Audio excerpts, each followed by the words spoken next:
Pagising, diretso agad sa kusina. Yan ang buhay nating mga nanay. Welcome to my mini vlog! So ayan na nga mga mare, magdilinis na naman tayo ng kusina dahil hindi ako nakapaghugas kagabi. Ba't ganun no mga mare? Pag nakahiga na tayong mga nanay, parang tinatamad na tayong tumayo sa kama natin, lalo na pag bagong ligo tayo. Sasabayan pa na nakatutok sa yung electric fan. Ay, sarap matulog. Ending bagsak ka talaga.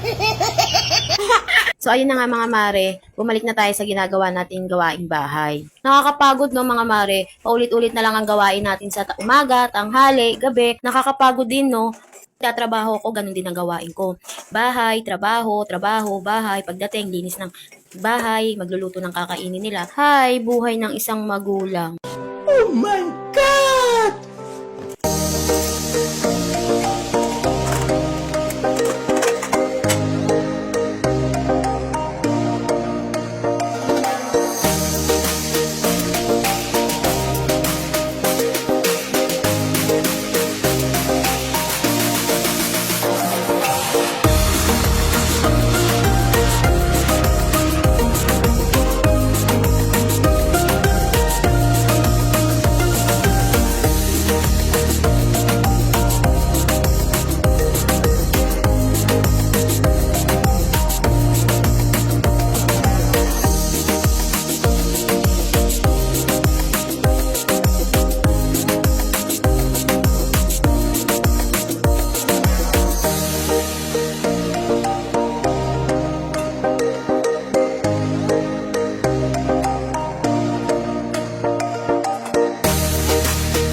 So ayan, pagkatapos ko maghugas ng pinggan at magpunas ng kalan, nagwalis naman ako.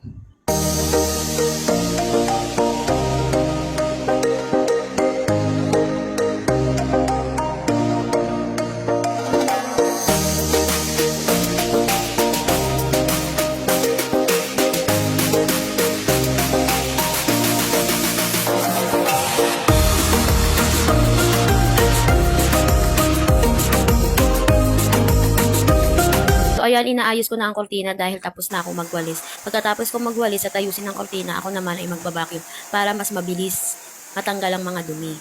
Ayan, tapos na akong maglinis ng aming bahay. Ang sarap sa feelings. Kaya sa inyong mga nanay, salamat sa panonood. Please follow and share. Thank you. God bless.